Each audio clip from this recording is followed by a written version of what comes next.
Hoje a gente está com a Isabel Portela aqui, queria agradecer desde já a presença dela, ter topado fazer esse encontro com a gente. A Isabel, para quem não teve acesso, né, a essa divulgação que a gente fez no Instagram, ela é graduada em Museologia pela Unirio, com especialização em História e Arquitetura do Brasil pela PUC.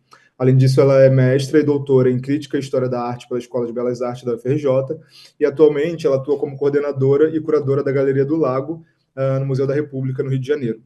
Ela foi conselheira do Prêmio PIP em 2024 e possui diversos textos críticos publicados em catálogos, periódicos e livros.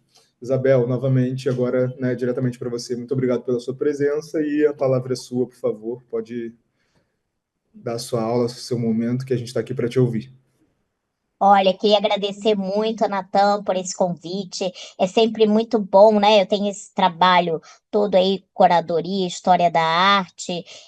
Eu trabalho como curadora da Galeria do Lago e outros projetos individuais, mas tenho também um trabalho muito grande voltado para a acessibilidade de espaços culturais. Então, eu venho trabalhando já tem mais de 10 anos e era muito engraçado, porque era como se essas duas carreiras, meus dois trabalhos, andassem em paralelo. E aí, nos últimos 8 anos, assim, é que eu acho que eu realmente consegui juntar, e aí é uma Isabel só que eu venho trazendo esse trabalho, né? Para mim é uma felicidade enorme poder estar aqui falando sobre acessibilidade, ver que vocês, né, o encontro de educadores, né, essa formação de educadores, e ter aqui já um intérprete de Libras. Highlander, um prazer enorme estar aqui falando com vocês. Eu comecei essa fala, vocês acho que ainda não tinham entrado, chegado, e apresentando qual era o meu sinal. Né? Cada pessoa tem, eu já trabalho com acessibilidade e trouxe esse meu sinal. Foi a primeira coisa que eu fui falando para o Highlander e mostrando o meu sinal. E aos poucos, né? Cada espaço ganha o seu sinal, cada lugar vai tendo o seu sinal e as pessoas também. Então, como eu ganhei o meu sinal, eu vou mostrar para vocês que foi um trabalho que eu fiz em parceria com o Museu do Amanhã. Foi em 2022. Eu vou começar a fazer aqui a compartilhar com vocês a minha apresentação. Tá aqui. Peraí. Deixa eu-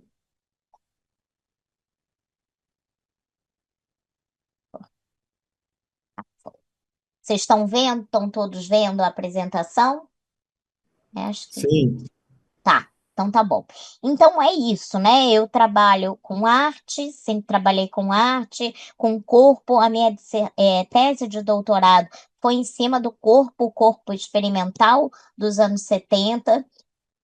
E aí eu pensando, eu vi que sempre o meu trabalho foi em cima da questão do corpo, né? Eu trabalho em museologia, me formei na década de 90 e na época não se falava em acessibilidade, não se falava, eu trabalho em prédios públicos tombados, a questão da acessibilidade nem era mencionada, né? Então eu fui construindo, me formando como museóloga, como historiadora da arte, e a questão da acessibilidade veio já no momento em que eu já estava já no doutorado.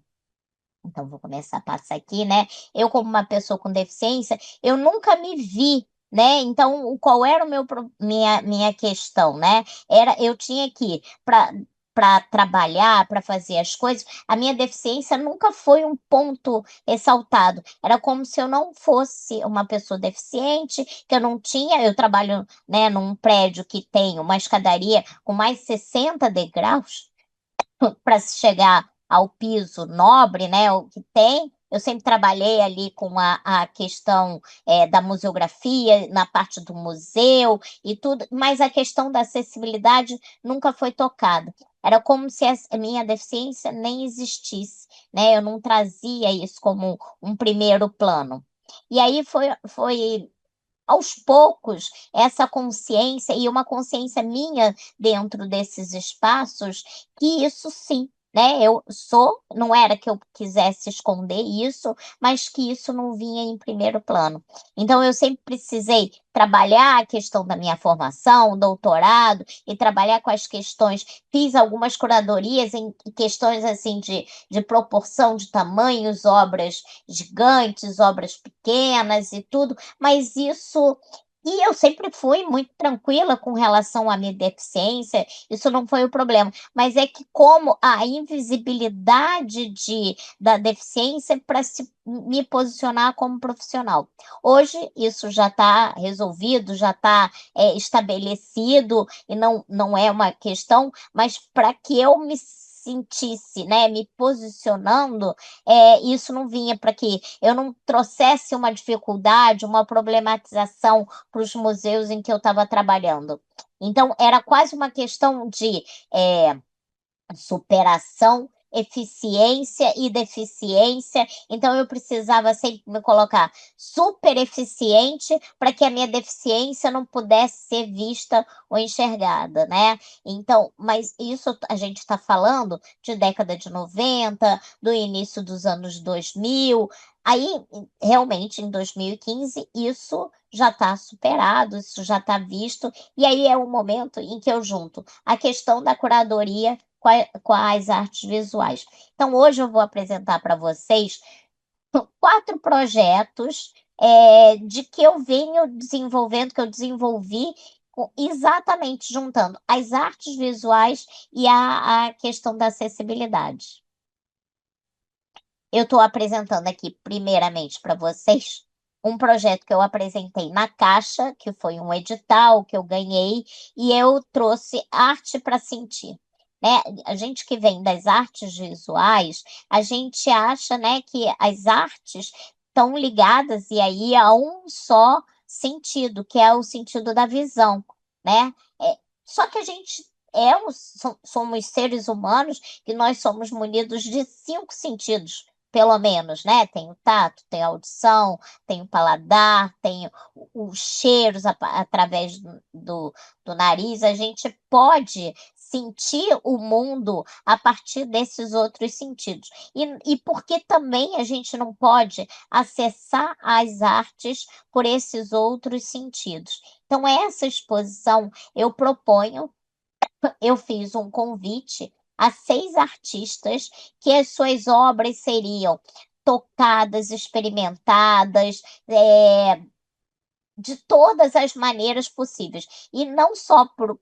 E aí é uma prerrogativa que eu trago sempre do início, é que as obras não vão ser tocadas só por pessoas com deficiência, mas sim por todo o público, todos, né? Que aí eu digo que é em caixa alta, em negrito, né? Com força, são todos os visitantes da exposição que vão tocar as obras. Então, ao fazer esse convite a esses 6 artistas, eu estou falando que essas obras seriam tocadas, experimentadas e tudo.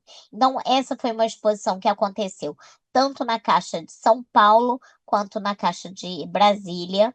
Em São Paulo, nós tivemos 50 mil visitantes e na de Brasília, 70 mil visitantes. Então, são obras que foram muito tocadas, experimentadas, começar falando aqui. Né? Esse reconhecimento sensorial das obras foram realizadas nas obras originais. Quando necessário, tinham complementos de recursos de acessibilidade. E isso eu vou mostrar para vocês o que todas as minhas exposições hoje, elas possuem, né? Todos os recursos acessíveis. Como vocês podem ver, elas tinham mapa tátil, né? Esse que está ao fundo. O texto curatorial era todo em braille. As obras todas tinham audiodescrição. Elas estavam todas em MP3. As pessoas podiam acessar e acionar a audiodescrição de todas as obras, inclusive ao texto curatorial. Tudo estava em tinta dupla, né? Em tinta e em braille. É, todo o recurso, além de mim, teve uma consultora acessível, que foi a Amanda Tojal também. Eu queria que eu não tivesse deixando de contemplar Não é porque eu sou uma pessoa com deficiência que eu sei todos os recursos e tudo o que está mais acontecendo de novidade em termos de acessibilidade. Então, nós tivemos um convite virtual com todos os recursos acessíveis. Então, uma das artistas que já tinha uma obra pronta era a Carolina Ponte, que ela faz essa obra toda com crochê, tapeçaria, ela traz diferentes linhas, diferentes gramaturas dessas linhas e um colorido muito lúdico, né? Então, ele atraía as pessoas por esse olhar, o tato, o toque, né, de experimentar as obras de todas as formas. Então, as pessoas podiam estar aqui, né, vendo pelas fotos, se envolvendo, tocando, estando junto, botando no rosto, passando. Essa é uma outra obra da Carolina que se chamava Nuvem, era presa do teto ao chão, caía essas, e as pessoas passavam por entre as obras, podiam sentir, e isso batia no rosto e podia ser tocado. E aí, essa obra, sendo original, ela teve. Variava um pouco de cada caixa, assim. Nós tivemos três na Caixa de São Paulo, três obras dela. Em Brasília, ela fez mais uma outra obra que podiam, tinha uns caracóis que as pessoas podiam, quase umas molinhas, as pessoas podiam puxar e levantar e tocar de todas as formas. É uma obra que aparentemente, né, ela é delicada, mas nada aconteceu. Ela foi manipulada por mais de 120 mil pessoas e não sofreu nenhuma variação, nada, nenhum dano na obra dela, nada aconteceu. Quer dizer, o cuidado todo da manipulação, nada danificou a obra.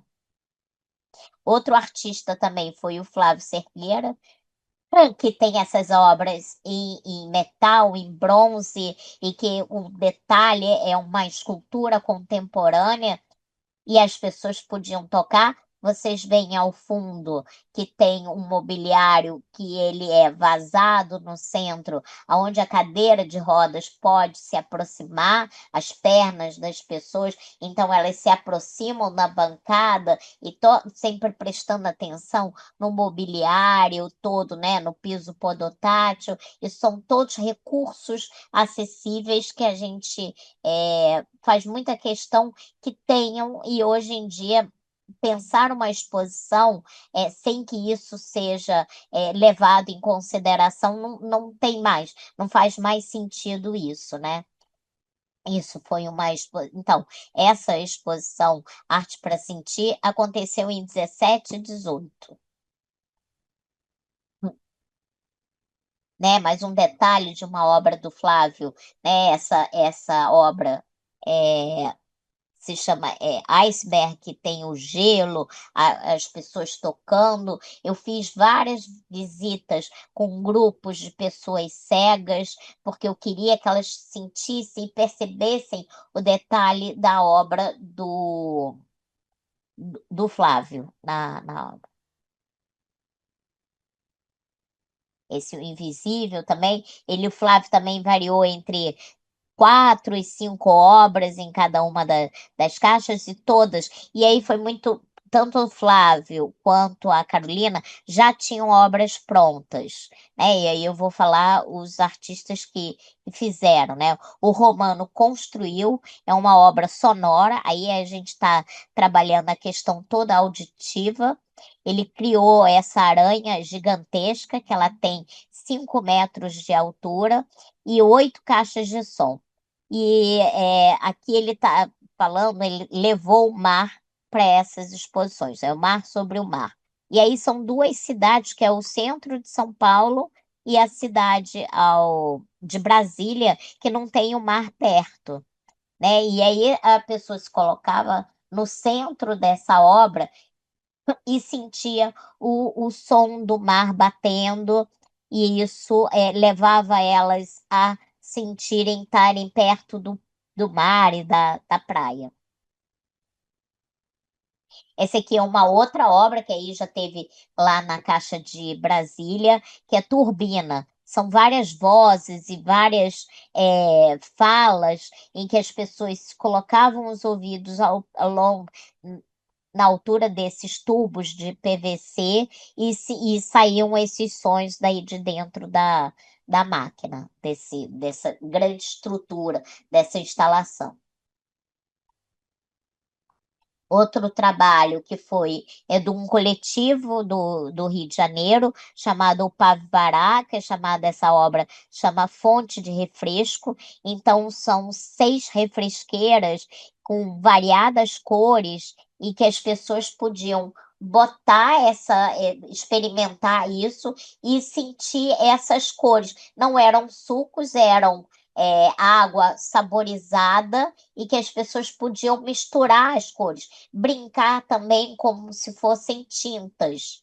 E aí elas misturavam e a mesa era geladinha, tinha uma mesa fresca e tinha todo esse movimento. A mesa também tremia um pouquinho, porque essas eram águas refresqueiras, mantinham essa água geladinha. Outro trabalho aqui é do Pedro Varela. Aí sim, ele cria essa obra para exposição. Ele cria essa cidade aqui, vocês podem ver, que é uma mesa de 1 metro por 1 metro, 1 metro por 2 metros, e que as pessoas podiam tocar esses prédios que ele chama, que tem toda essa textura, e em volta da mesa ele escreveu palavras que fazem remissão a cidades e à memória.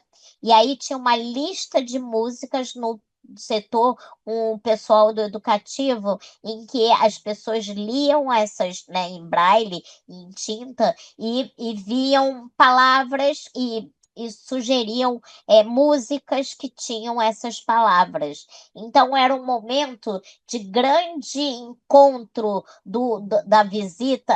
Eu sempre deixava às vezes para o final, porque era onde a parte do educativo trabalhava bastante essa turma aí, e todos ficavam reunidos. O Pedro também fez, então, em cada uma das caixas, uma parede acessível, onde ele criava imagens e figuras, desenhos, com esses decalques e coisas, com várias texturas diferenciadas. Então, era uma parede em que as pessoas podiam passar a mão e sentir as diferentes texturas, né? De peles, de ásperas, de cru, de lixas. Ele colocou uma infinidade de texturas diferenciadas. Aí, bom, esse foi esse projeto que eu apresentei tudo. Aí eu trago aqui para vocês também uma residência que foi, aí tem o Demonstra, foi uma residência artística que aconteceu no meio da pandemia, junto com um artista chamado Daniel Moraes. Nós aplicamos, ele estava fazendo o mestrado dele em Portugal, para a DG Arte, que é o Ministério da Cultura Portuguesa. E aí um projeto que seria um projeto de uma residência artística para pessoas com deficiência. Aí, quando fomos contemplados com essa residência, e aí, a partir desse momento, nós criamos um edital dentro, né, desse edital, que eram para selecionar. Foi todos de língua portuguesa, países que falavam a língua portuguesa. Nós tivemos mais de 170 inscrições, e aí tivemos que escolher 6 artistas que tinham deficiência. A gente analisava tanto o projeto da pessoa, quanto a questão da deficiência e como é que ela conversava dentro do projeto. Então, essa primeira edição, que a gente chama assim, traz esse corpo informe, esse corpo não normativo que está ali com o trabalho. Então, quem tem trabalha com arte, sabe que a questão corporal entra muito no diálogo dos artistas. Então, como eu tinha falado antes com vocês, como eu venho do ambiente museológico, né, trazendo aqui, lembrando, né, dessa exposição da arte para sentir, o porquê que eu tenho tanto essa questão de trazer para que as pessoas possam tocar e mexer, né? Eu venho do universo onde tudo é, por favor, não tocar, por favor, não mexer, não toque. Essa exposição era exatamente isso, né? Por favor, mexam, por favor, toquem tudo. Não tinha, nada era assim, ah, só isso aqui é para um tocar, um grupo tocar, o outro não, eram para todos, e por favor, exacerbar essa manipulação, esse trazer o corpo em movimento de todos os que estão visitando essa exposição. Aí aqui, voltando pro demonstra, esse corpo informe a gente traz dentro da proposta dessa residência. Então, foram 6 meses. Essa é a plataforma, a gente ainda tem, se chama demonstra.pt. Quem quiser entrar, pode ver. A gente traz essas questões todas do corpo, de todas as propostas que a gente colocou no edital para selecionar. E aí tivemos, porque como era um período da pandemia, todas as exposições que a gente fez, todo ele foi feito online. Então, desde o processo de seleção desses artistas até o processo todo de 6 meses de conversa, e o resultado final foi de apresentação desses trabalhos de cada um desses artistas. Vou mostrar aqui. Esse aqui eram das aulas online que a gente tinha. E tinham todas as exposições. Ainda está tudo lá. Quem quiser ver, pode entrar e ver e acompanhar. E esse aqui foi, então, na finalização para fechar.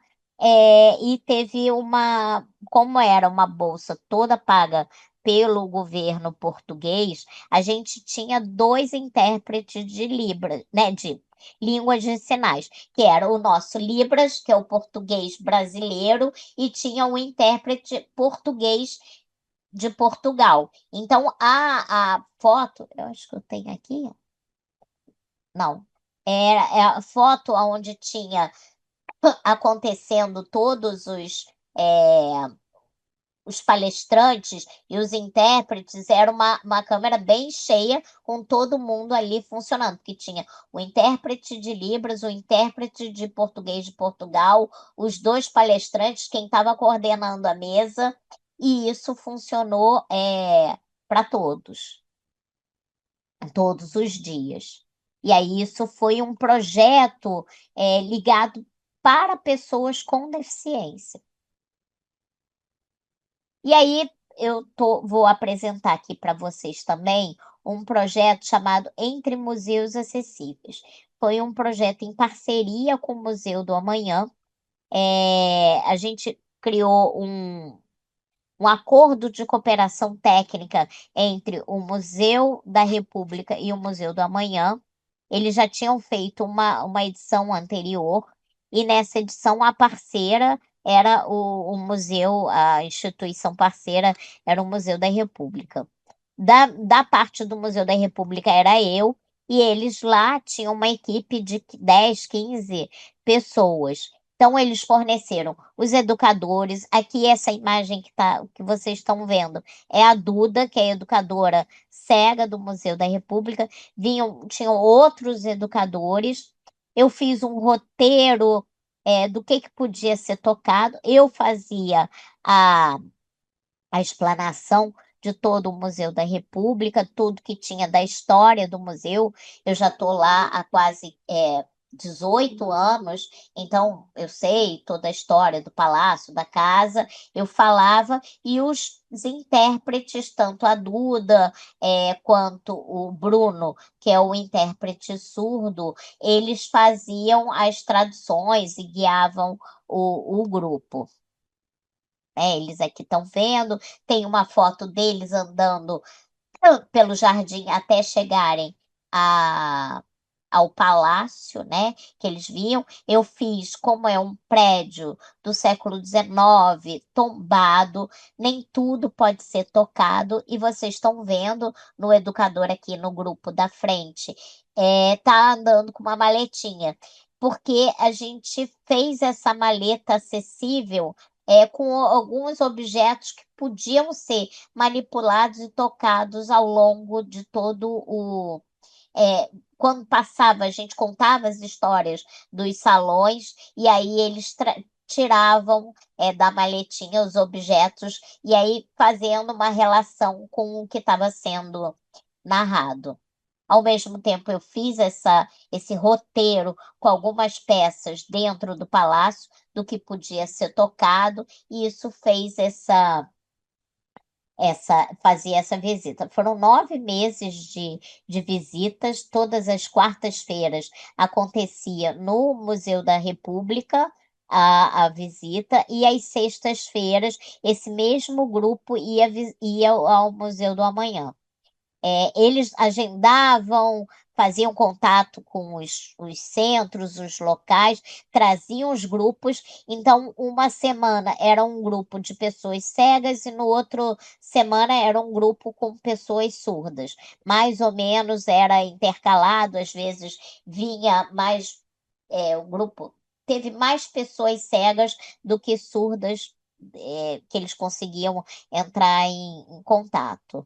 Mas foram 9 meses, semanalmente, com esses encontros. Eu levava o grupo para dentro do palácio. Foi um movimento muito importante para mim, porque, na verdade, eu, por ser uma pessoa com deficiência física, não quer dizer que eu tivesse completa noção das dificuldades ou de como é a vivência e a convivência tanto com pessoas surdas como com pessoas cegas. Então, isso para mim foi muito significativo, porque ampliou o meu campo, né, de visão, de entendimento de como trabalhar com outras deficiências. E eu saí um pouco de mim para entender o outro, e isso também é um movimento muito importante. Aqui eles andando pelo palácio, fazendo as visitas e conhecendo. Aqui eram os recursos sensoriais que podiam ser tocados, eles complementavam toda a narrativa histórica que a gente trazia referente a cada um dos salões. Para quem não conhece, o Museu da República fica no Rio de Janeiro. Ela foi construída por um barão do café no século XIX. Ele levou 10 anos construindo essa casa, e depois de 10 anos ele veio a falecer, passou por várias mãos, até que ela vira sede da República, e essa sede da República fica até 1960. Vários presidentes moraram e trabalharam lá, alguns depois vão morar tanto no Palácio Laranjeiras, mas vários moram, e o mais importante é o Getúlio, que foi esse que é a casa onde todo mundo lembra e tudo, que se suicidou e morreu, ou foi morto, né? De acordo com a história, ele morreu dentro do Palácio de Nova. É conhecido como Palácio Nova Friburgo, depois Palácio do Catete, e hoje é o Museu da República. Né? Então, aonde tem a sala do Mourisco, que era salão onde os homens fumavam depois das refeições e tudo. Então tem os charutos, aonde as pessoas podiam sentir o cheiro desse charuto e tudo. Tinha também potinhos com grão de café, onde fala do barão e tudo. E isso é muito bom, eu estou trazendo para vocês, porque eu sei que são todos educadores, pensar sempre em recursos, né, sensoriais para as exposições para onde vocês estiverem trabalhando. E esse passeio, uma vez por mês, eles terminavam com um passeio de bicicleta. Tanto era bicicletas onde se acoplavam as cadeiras de rodas, como também tinham bicicletas duplas com pessoas cegas, podiam andar de bicicleta, que saíam do museu. Quem não sabe, o Museu do Amanhã fica no centro da cidade. O bairro do Catete é próximo, mas tem uma ligeira distância, e eles andavam do centro até entrar no palácio. Esse aqui é o jardim, onde era o quiosque, onde chegava, era o ponto de encontro. Aí eles faziam um lanche, uma grande celebração aí do encontro deles todos. Uma outra exposição que eu estou trazendo aqui também, que eu fui convidada aqui pela Caixa para fazer 20 anos extraordinários. A Loteria Caixa foi, durante 20 anos, e acho que ainda é, patrocinadora dos Jogos Paralímpicos. E aí a Caixa convidou para eu pensar uma mesma exposição que ela pudesse ser replicada em 8 caixas diferentes e que eu tivesse os mesmos recursos, fosse montada 8 exposições iguais. E aí eu fiz, trazendo todos os recursos acessíveis que tem. Aqui são imagens de fotografias com jogos e galerias de fotos. Esse João Maia é um fotógrafo cego que acompanha e faz essas fotos durante o acompanhamento de todos os jogos oficiais paralímpicos. E o que está aqui bem menorzinho, a repetição de uma imagem, aqui está o cursor, é uma foto sensorial. É uma fotografia em relevo, com todo o relevo que você possa sentir, texturizado, que você entende e percebe o que é de uma dessas imagens.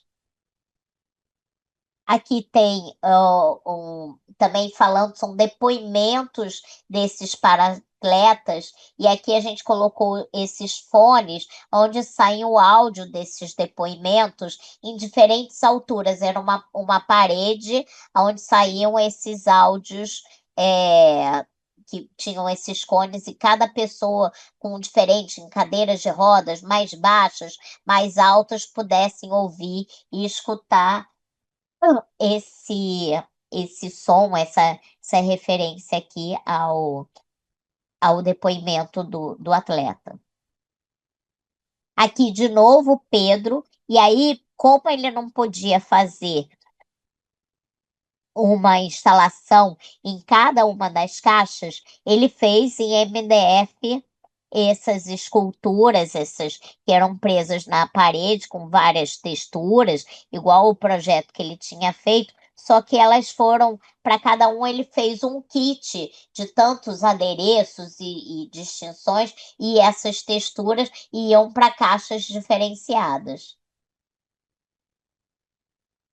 E aí, ele fazendo referência aos jogos, e cada um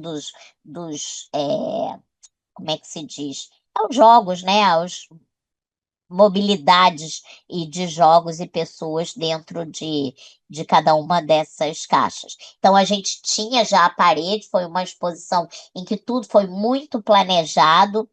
Foram 3 meses muito rápidos e muito intensos de trabalho.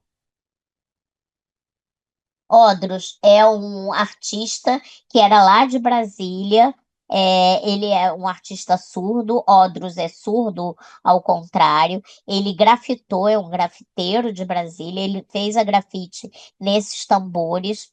E o tambor você bate e ele tem esse barulho surdo. Então ele vibra junto com as pessoas surdas.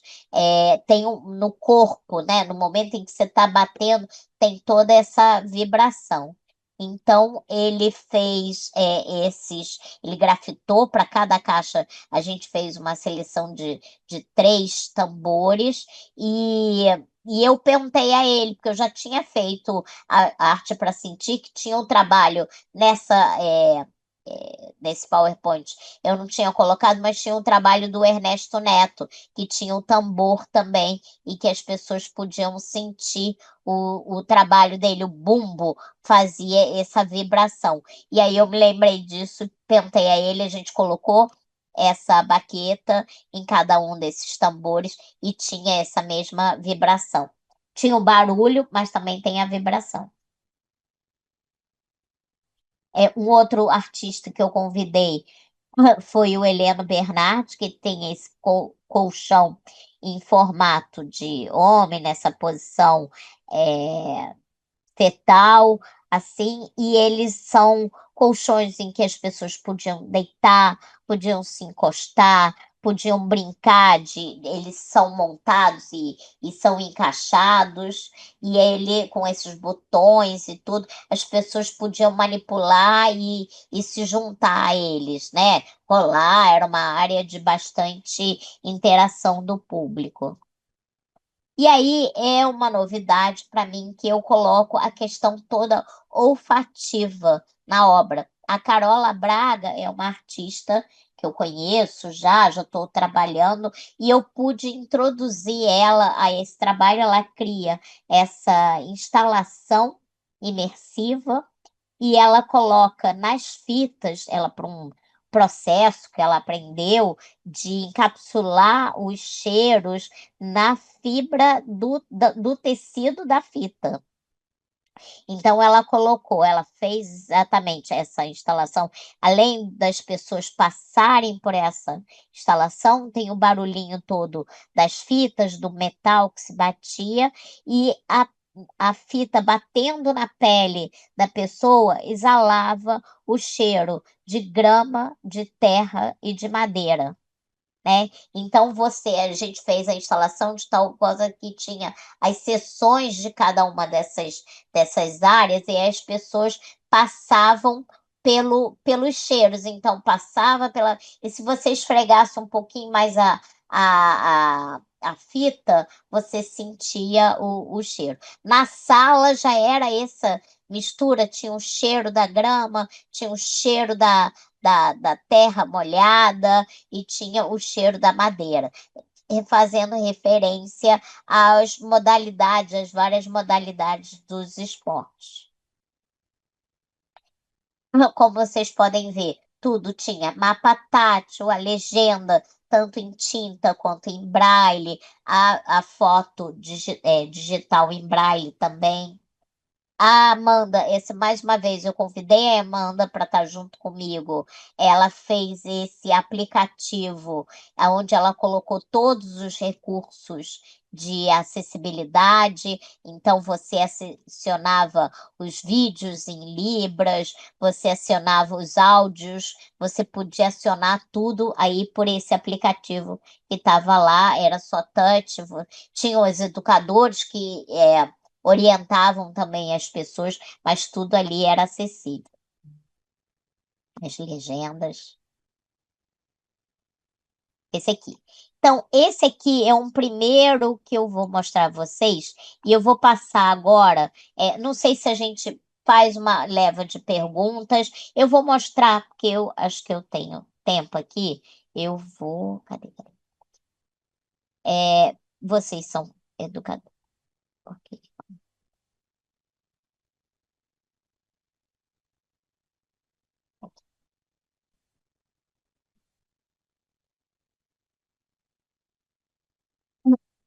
É uma apresentação que eu fiz mostrando exatamente como tirar e o que eu acho que vocês podem pensar em trazer para quando estiverem pensando a questão da acessibilidade, o grupo de educadores em cada um dos museus. Eu vou trazer uma série de exemplos que eu fui pescando ao longo do tempo de ações educativas acessíveis.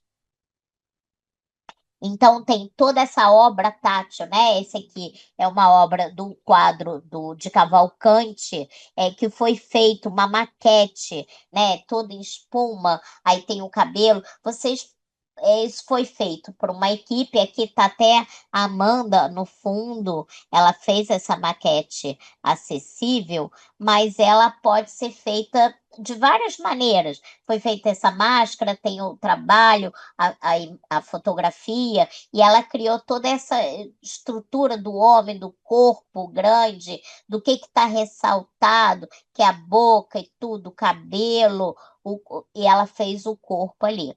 Tem a Amanda, hoje em dia tem uma série de pessoas que fazem, a gente fez esse ano, foi o ano passado até, a maquete do Museu da República foi feita pela Marina, que é uma também de São Paulo, que faz maquetes acessíveis, e ela fez a maquete do Museu da República. É, vocês podem fazer em massa plástica, que é um exemplo que eu peguei, são umas placas, umas maquetes, toda em relevo tátil, com a diferenciação, tem esse recurso que a gente pode ter hoje em dia, que você pode sentir tocando e trazendo, sentindo a diferença.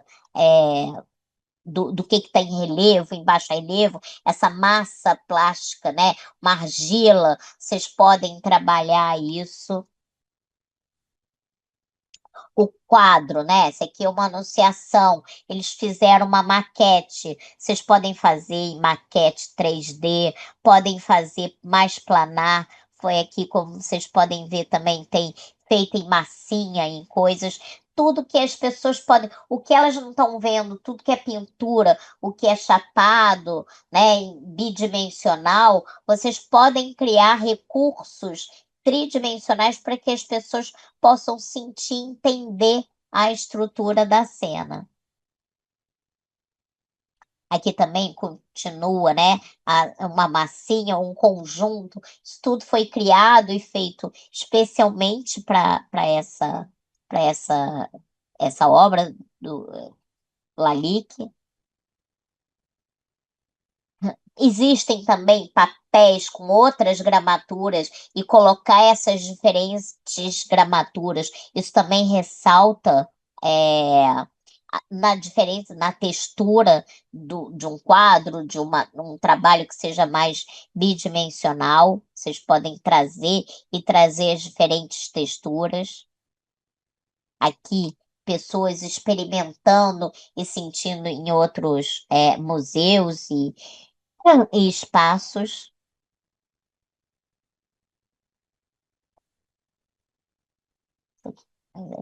Tem esse papel, né, que tem, você pode imprimir e ele tem impressões 3D hoje em dia, que são também bem interessantes.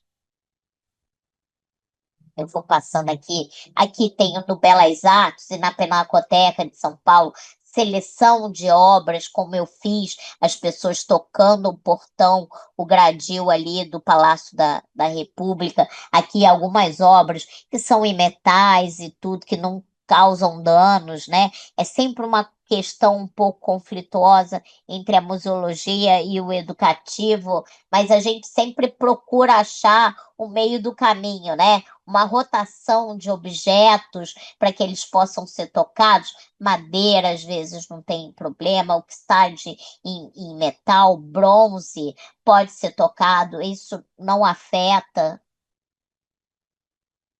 né? Trazer a questão sensorial. Essa aqui é a parte toda das maquetes, aqui é uma imagem da Pinacoteca.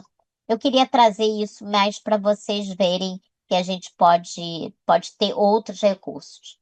E aí o Natan me chamou para falar um pouco da RAM. Aí eu falei, olha, eu falo, né? Eu acho que a gente pode até conversar. A RAM, muitos de vocês devem conhecer o que é a REM, né? Que é a Rede de Educadores em Museus. e isso em 2005 ou 2006, eu criei o que é a RAM. A RAM é uma rede de acessibilidade em museus. Agora ela está um pouco parada, cada cidade, eu sei que existe hoje uma RAM na Bahia, vocês podem criar uma RAM de Vitória ou daí da cidade mais próxima de vocês. Cada lugar pode ter uma RAM.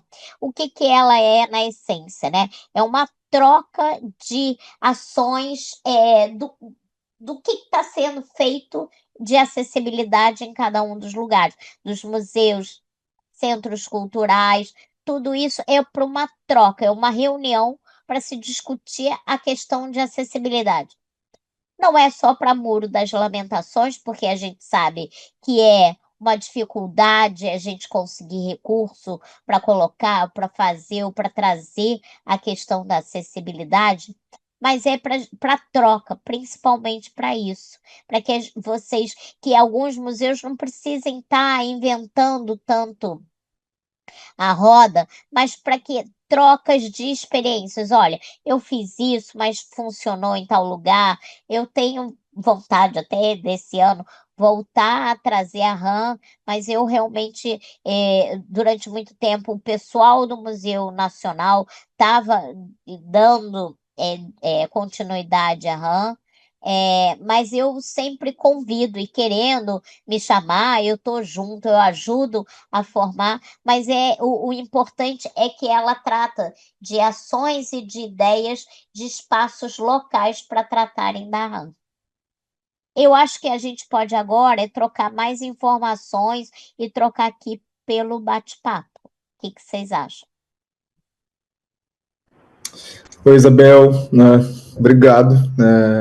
Nossa, várias coisas surgiram ali, né? Essa mostra toda de tudo que é possível fazer e que a gente às vezes quebra a cabeça para conseguir, né? E são questões tão simples de serem resolvidas, de serem propostas com materiais muito acessíveis. Eu não sei, queria abrir Exato. primeiro para as pessoas, se alguém quiser perguntar, quiser ligar a câmera aí, o microfone para perguntar alguma coisa, acho que a gente pode começar assim.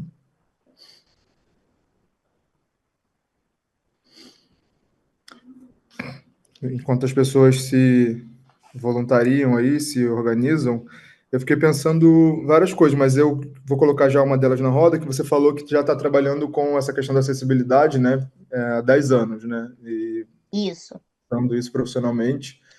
Aí queria ouvir de você o que você acha que mudou, assim, um panorama desses 10 anos, de como isso tem sido tratado hoje, de como era há 10 anos atrás, né? Eu fico pensando isso porque eu trabalho também há 10 anos com educativo já, né? E fico pensando, consigo visualizar que o educativo ele é uma moeda de troca muito forte para as instituições, né? Na hora de se construir um projeto, o educativo, o projeto pedagógico das instituições, ele é vendido para captação, para patrocínio, e ao longo desses anos eu vi que isso é realmente muito forte, mas eu vejo também um destaque, uma, uma visibilidade, né, muito justa hoje em dia para acessibilidade. Então, se você vai escrever um projeto público, né, tentar aprovar um projeto numa lei de incentivo estadual, enfim, mesmo a Rouanet, você tem que ter um compromisso com a acessibilidade e, ao mesmo tempo, eu não sei se esse compromisso se efetiva, assim, se na prática isso tem acontecido. Então, acho que é legal ouvir de você esse panorama seu dos últimos 10 anos. Exato. Não, olha, eu acho que de 2015 para hoje, 2025, vamos falar do resto do Brasil, tirando São Paulo. Porque quando eu comecei, São Paulo já estava anos-luz na frente. Né? Eu comprei o meu carrinho, o meu scooter, porque eu fui a São Paulo, eu via, eu falei, nossa, eu quero, tem que ter. Quando eu viajei, eu trouxe tudo.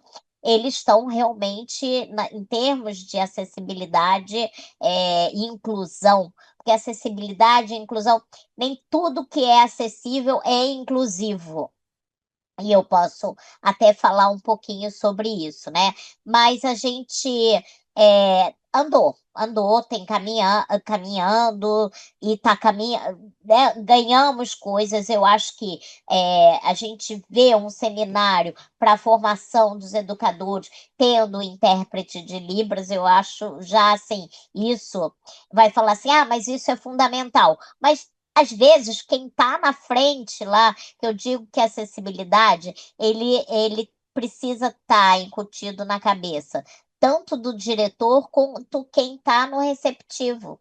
Ele precisa perpassar por todo o espaço, né? Não pode estar tudo na mão do educativo, que é como se liberasse todo o resto que trabalha no museu ou no centro cultural de pensar na questão da acessibilidade e do educativo.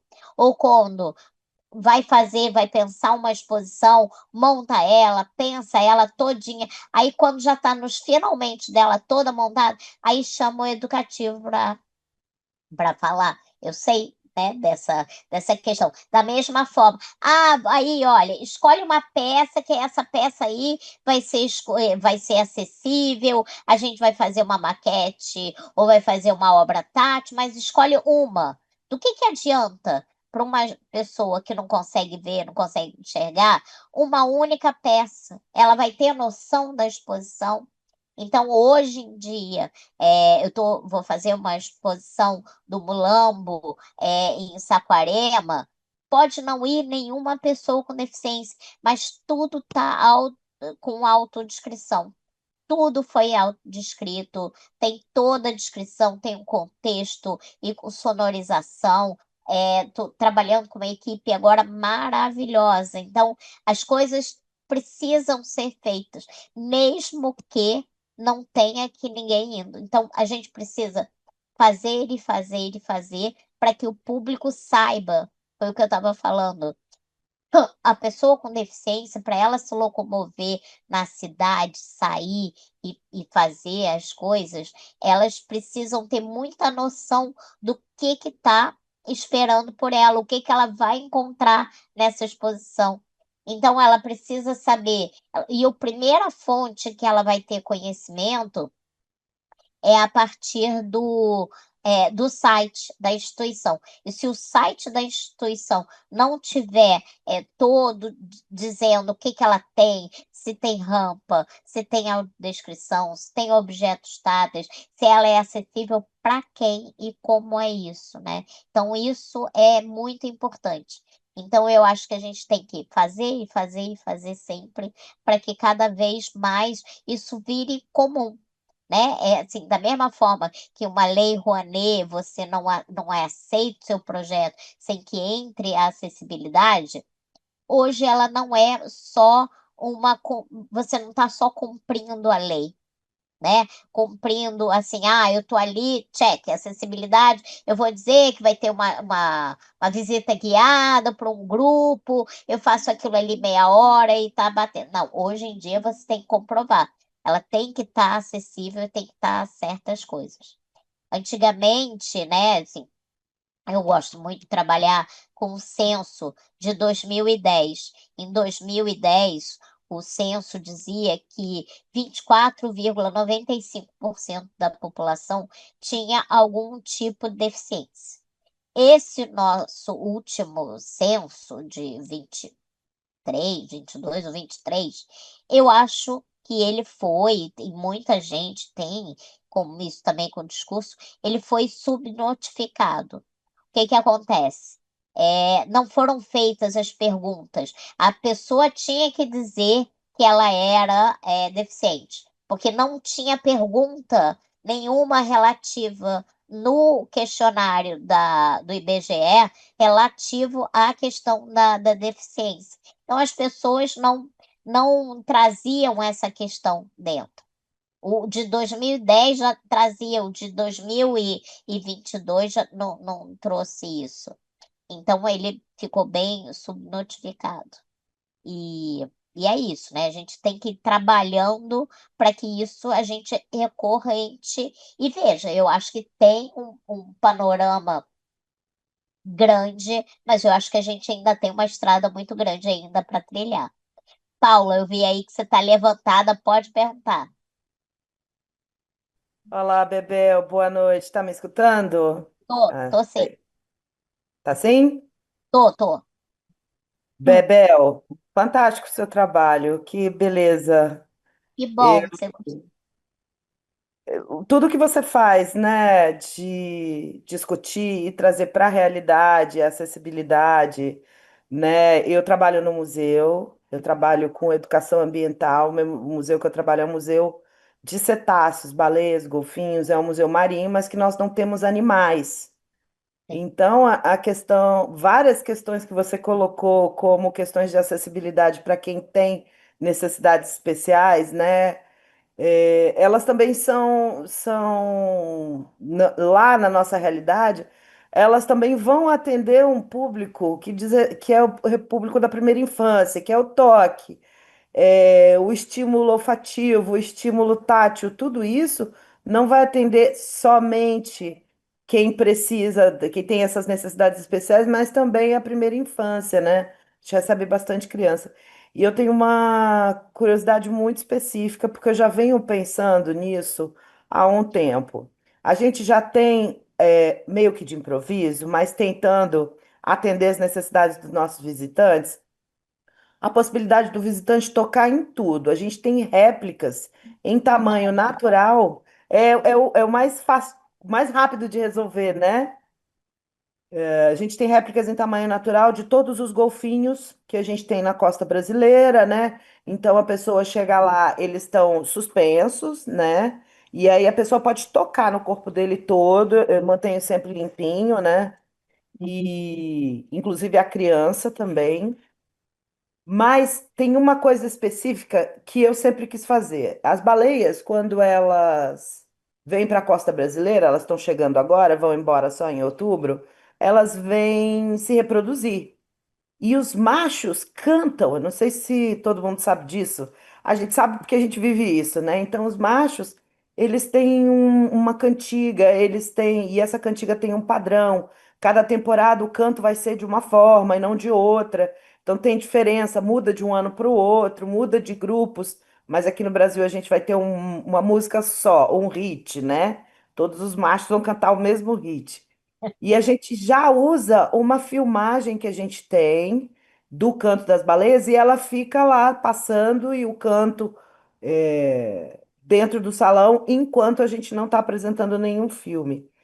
E eu quero muito trazer a possibilidade da gente colocar o som da comunicação de cada espécie. Então, eu ter lá uma possibilidade da pessoa, talvez umas réplicas menores, né? Onde ela possa tatear todo o animal, ver as diferenças entre as nadadeiras peitorais, as diferenças entre o rosto, né? A gente chama de rosto a cara do bicho, né? Onde fica a narina no dorso, as nadadeiras dorsais, a nadadeira caudal. E quando esse visitante tocar nesse animal, ele tem um lugar onde ele possa ouvir essa O esse canto de cada um. som. Isso. Aí eu queria te perguntar, eu sempre fico curiosa e hoje a aula foi perfeita para isso, porque na verdade a primeira aula eu fiz o curso presencial e essa é a primeira aula que eu estou conseguindo assistir porque a gente trabalha para a Semana do Meio Ambiente e na Semana do Meio Ambiente a gente trabalha igual louco. Então eu só consegui assistir a aula agora, porque acabou domingo a Semana do Meio Ambiente. Então, como existem já, claro, porque eu já vi, eu queria saber se isso é muito caro, se isso é fácil de encontrar, como que a gente põe os sons?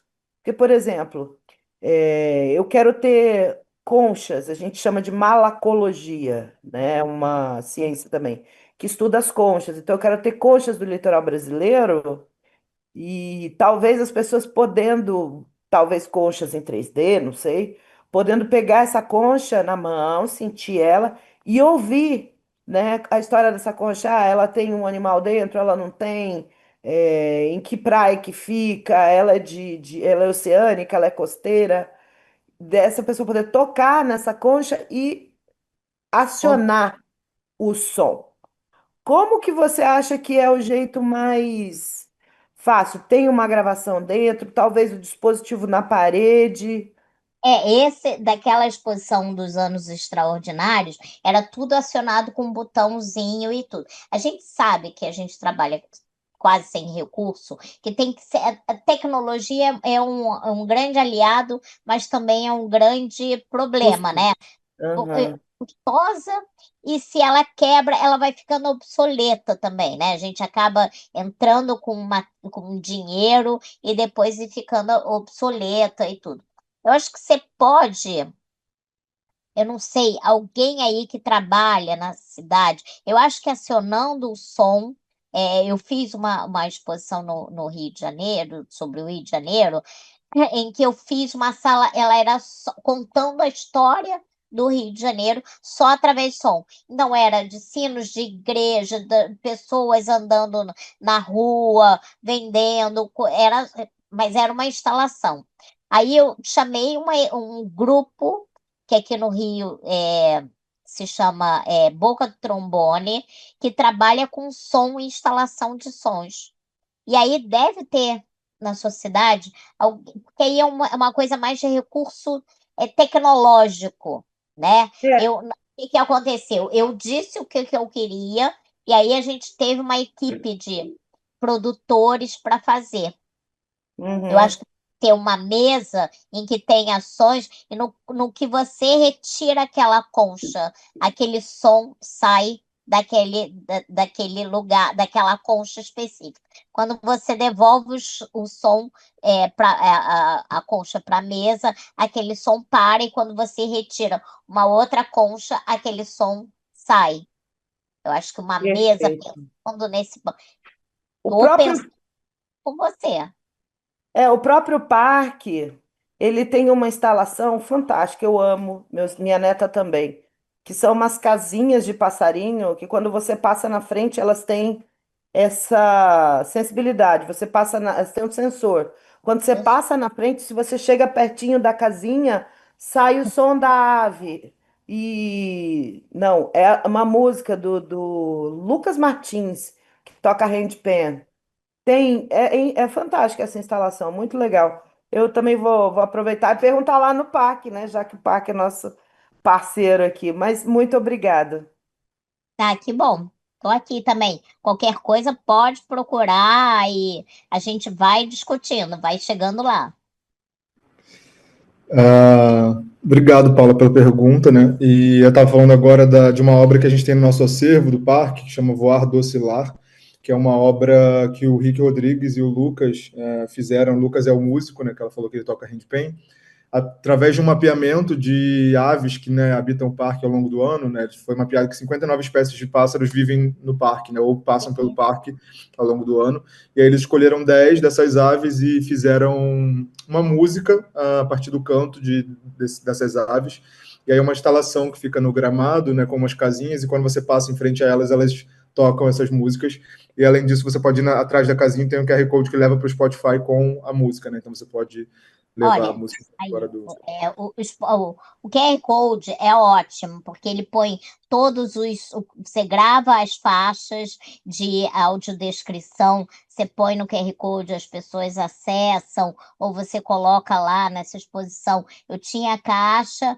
e ela ficava tocando em looping. As pessoas botavam um fone e aí ela acionava aquele som daquele momento. E você escutava de uma determinada quantidade de obras. A gente dividiu e separou a exposição por núcleos. Então, a cada núcleo saía um som específico. É muito bom. E aí, em relação a essa coisa do QR Code também, né? A gente tem uma outra obra que não tem um QR Code na obra, mas o artista, junto da obra, entregou uma quantidade específica, acho que foram 25 mil, não lembro agora de cabeça, impressões de material educativo que acompanham a obra. E aí é uma obra do Giovanni Lima, que é um artista que tem 16 totens no parque, 16 espécies de postes, né? Cada um para um orixá. E aí cada um deles tem nesse material um QR Code que leva para o YouTube, com uma música que foi feita para cada orixá, e do lado da pessoa cantando tem um intérprete de Libras interpretando essa música também, né? Então, enfim, mais uma opção de possibilidade, né, para essa acessibilidade. Mas não sei, tem alguém que quer fazer mais alguma pergunta? Alguém quer falar alguma coisa? Estou vendo que os educadores do parque estão aqui também, né? E não se pronunciaram. Pode falar, vamos falar.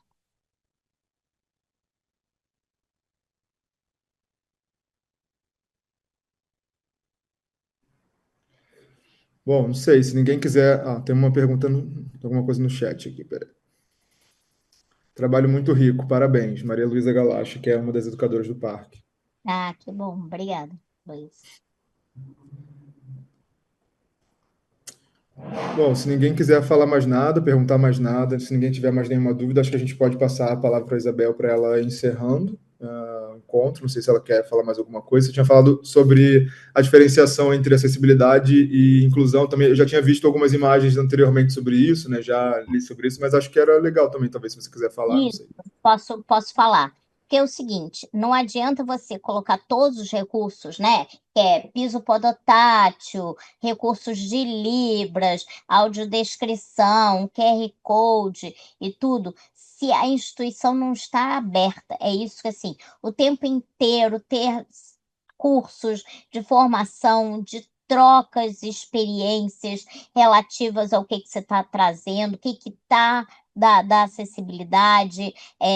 Hoje em dia tem a Camila, que é uma educadora cega, e ela tem um cão-guia, ela ir, né, acostumar, eu sempre quis levar muito ela ao Museu da República, e eu sentia que os seguranças ficavam sempre muito inquietos, porque o cachorro estava entrando no palácio do século XIX, e eu falei, olha, isso é comum, você se habitua, falava para o chefe da segurança, porque faz parte, porque já é por lei, ele tem, o cão entra, ele está a serviço, ele está ali trabalhando. Então, trazer essas informações, é o que eu falei, né? A acessibilidade, ela vai dar direção a quem está no receptivo.